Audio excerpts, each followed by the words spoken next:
Olá, pessoas lindas e abençoadas. Sejam muito bem-vindas ao meu canal Denise Fama e já te agradeço de todo o meu coração a você que tem curtido, que tem compartilhado, que tem deixado seu comentário e você que não é inscrito, se inscreva. Tá esperando o quê? Se inscreve neste canal e dá uma força aí pra gente. Deus abençoe todos vocês. Vamos lá então o que eu aprendi com este filme. O filme que eu quero falar hoje é um filme que não é baseado em um evento real, mas é baseado na vida de muitas pessoas, tá? E aí reuniram essas histórias e criaram uma história fictícia, porém é uma história que é verdade na vida de muitas pessoas. O filme que eu estou falando é o filme Recuperando a Esperança. Este filme conta a história de um jogador de beisebol muito famoso, estrela do time que ele participa, um cara famosão, um cara que define, sabe aquele cara bom que chega e ele define o jogo, a estrela do seu time, né, e do campeonato. E esse homem, ele, apesar dele ser famoso, rico, bem-sucedido, ele tem um problema muito sério. Ele, além dele não ter contato nenhum com a sua família, ele é uma pessoa bastante egocêntrica, bastante fechada, bastante orgulhoso, arrogante, e ele tem um vício, ele é alcoólatra, tá? Então, ele tem esse problema muito sério na sua vida. E um dia, ele está prestes a entrar, né, para o jogo, e ele bebe, sempre antes do jogo ele acaba bebendo, e nesse dia ele bebe, e daí tem uma confusão ali numa jogada dele, e ele perde a cabeça, briga com o juiz, e ofende, xinga e sai muito bravo do jogo, né? E nessa saída dele, ele acaba agredindo um garotinho. Sabe aquelas crianças que sempre acompanham os jogadores e estão ali, né? Uma coisa muito legal que os times fazem para interagir as crianças com o esporte. E ali tem um garotinho. E ele acaba dando uma cotovelada no rosto do menino. Então isso tem uma repercussão péssima. Por quê? A mídia filmou aquilo. Mostra o jogador, a estrela do time, agredindo uma criança. Horrível, né? Ele não fez assim por querer, fez não tinha intenção de agredir a criança, mas no auge ali da raiva e tudo mais, acabou acertando o garoto. O problema é que o garoto é o filho adotivo do irmão dele, que ele não tem relacionamento há muitos anos. E no final, então ele tá ali saindo muito bravo, né, porque de tudo acontecido, o irmão dele vem e o procura. E fala, olha, a criança que você agrediu é meu filho adotivo, é seu sobrinho. E aí ele tenta pedir desculpa, mas não dá muito certo, né? Mas aí o irmão começa a conversar com ele. E quer, né, fazer um contato com ele, retomar a amizade dos dois. Mas acontece uma situação também. Aí ele conversa com o irmão, tem um relacionamento ali com o irmão, tenta, né, voltar a se relacionar com o irmão, mas a agente dele, a empresária dele, chega e fala, olha, é o seguinte, você vai ter que ficar fora de todos os jogos, você está suspenso por 8 semanas e você vai ter que sair da mídia, porque para o pessoal esquecer essa história aí, porque tá muito ruim, né, pro time, foi péssimo pro time, né, para sua imagem e a imagem do time. Então ele acaba indo com o irmão para a cidade onde ele nasceu, a cidade onde o irmão mora até então, né? E ele acaba indo para lá e nessa ida ele acaba batendo o carro e o irmão acaba sofrendo as lesões mais sérias. Ele quase não sofre nada, mas o irmão se machuca mais gravemente, precisa ficar hospitalizado. E o irmão é o treinador do time infantil de beisebol da cidade.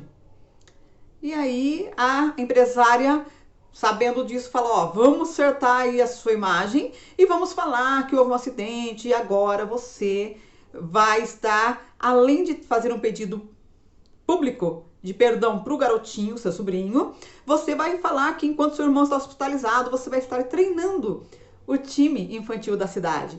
Ou seja, você é um rapaz bom, benevolente, uma pessoa maravilhosa, e ele topa para melhorar a imagem dele, sem vontade nenhuma, mas ele vai.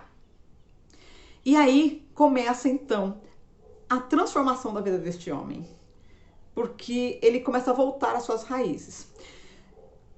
Ele é um alcoólatra, ele é essa pessoa arrogante, é uma pessoa egoísta, porque ele teve um passado muito ruim.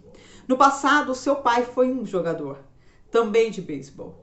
Só que seu pai também era um alcoólatra. E o seu pai fez da vida dele um inferno. Quando criança, ele era machucado, ele era xingado, ele era humilhado pelo seu pai. Então ele sofreu muito, muito nas mãos do pai. Não só ele, mas o irmão também. E ele acha que sofreu mais porque ele era o mais velho e chega um momento que ele abandonou tudo, foi embora daquela cidade e foi fazer a sua vida e realmente construiu uma boa carreira, mas toda essa marca do passado estava na vida dele. Apesar de ser um homem famoso, um homem com status importante, rico, ele era extremamente infeliz. Ele era uma pessoa que estava destruindo a sua vida através do vício, através de muitas coisas, porque o passado estava na vida dele. Então, quando ele tem essa oportunidade de estar ali, começa então a sua transformação, porque a sua empresária fará, além de você ser agora um treinador desse time infantil, né, nesse tempo que você está de suspensão, você vai ter que fazer também, entrar tipo num grupo de alcoólatras anônimos, mais ou menos isso, tá? E ele tem que fazer parte desse grupo para sua reabilitação.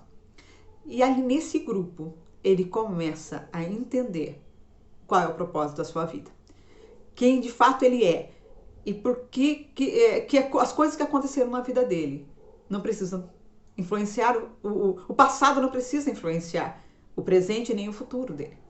Porque ele começa a entender que tudo que ele estava fazendo, ele estava simplesmente replicando as atitudes que o pai teve com ele. Ele estava fazendo isso. Tudo que o pai fez com ele estava fazendo com as pessoas que o rodeavam, pessoas que o amavam, pessoas que queriam estar perto dele. Então ele estava só realmente, fazendo de novo as mesmas atitudes que o pai fez. E vendo esse filme, eu lembrei de um versículo lá do livro do profeta Isaías, no capítulo 43, o versículo 18. Ele fala assim: esqueçam o que se foi, não vivam no passado. Vejam, estou fazendo uma coisa nova. É Deus falando aqui.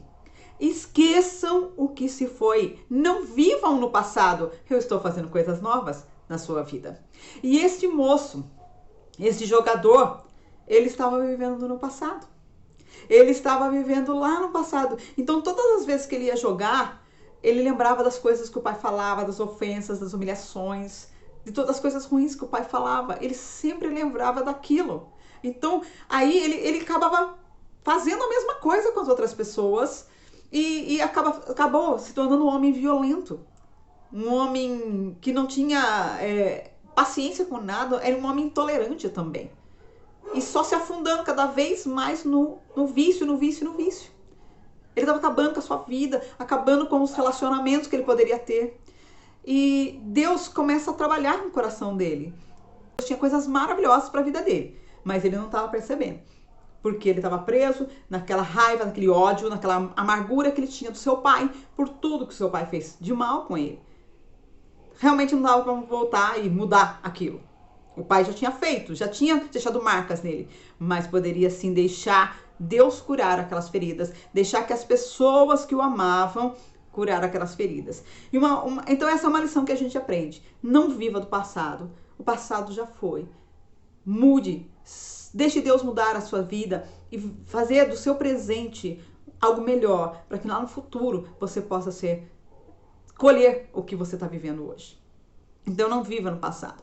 E uma coisa também que esse moço era muito egoísta. Ele achava que só ele tinha sofrido, só ele tinha problemas, que só ele tinha sido humilhado e, enfim, sido agredido na infância, só ele.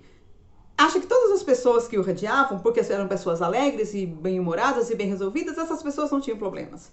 Aí ele vai entendendo que todo mundo tem problema. Todo mundo passou por um momento ruim na vida. Não era só ele. Então ele começa a entender que todo mundo tinha uma tragédia pessoal para contar, mas que essas pessoas viraram a página, não viveram mais o passado, deixaram Deus mudar a sua história. E aí ele entende que é assim que ele tinha que fazer, que ele tinha que mudar, que tinha que deixar Deus mudar a vida dele. A mesma coisa conosco. Às vezes nós temos problemas lá no passado e a gente fica falando, não, começa a se fazer de vítima, de coitadinho, e começa a reproduzir as coisas que fizeram conosco, que a gente começa a reproduzir, agredindo outras pessoas também. E aí nós pensamos assim, porque eu sou uma vítima. Mas tem muita gente que está nos rodeando, que também viveram situações muito piores do que nossas. Sofreram humilhações e agressões e muitos problemas muito maiores do que os nossos. E a gente não entende, porque aquelas pessoas viraram a página, aquelas pessoas perdoaram, aquelas pessoas não vivem mais no passado e a gente não consegue entender. Por que elas são tão felizes? Porque realmente é isso que temos que fazer com as coisas ruins do nosso passado, da nossa infância, seja da que a época foi. Nós devemos perdoar quem nos ofendeu. Liberar perdão, porque quando liberamos perdão, nós tiramos não o peso do outro, nós tiramos o peso da nossa costa.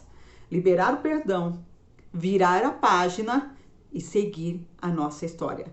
Porque Deus tem realmente uma nova história para nós. Mas a gente tem que virar a página e não viver no passado. Como é o conselho do próprio Deus aqui, através do profeta Isaías. Esqueçam que se foi, não vivam no passado. Eu estou fazendo uma coisa nova. Deus está fazendo uma coisa nova na minha vida e na sua vida. Mas vamos perdoar quem nos magoou, quem nos ofendeu. Vamos virar a página e vamos fazer uma nova história. Deixar Deus construir uma nova história na nossa vida. E não vamos ficar magoando, chateando as pessoas que não tem nada a ver com isso. Vamos ser bênção na vida das pessoas. Essa é a lição que esse filme deixa. É um filme muito bom. Assista que você não vai se arrepender. Você vai aprender coisas muito melhores ainda que eu não passei aqui. Você vai ver neste filme. Vale muito a pena mesmo. É uma história que vale a pena assistir. Vale a pena pensar sobre isso. Que Deus abençoe muito você e a sua família. Beijão no seu coração. Fique com Deus.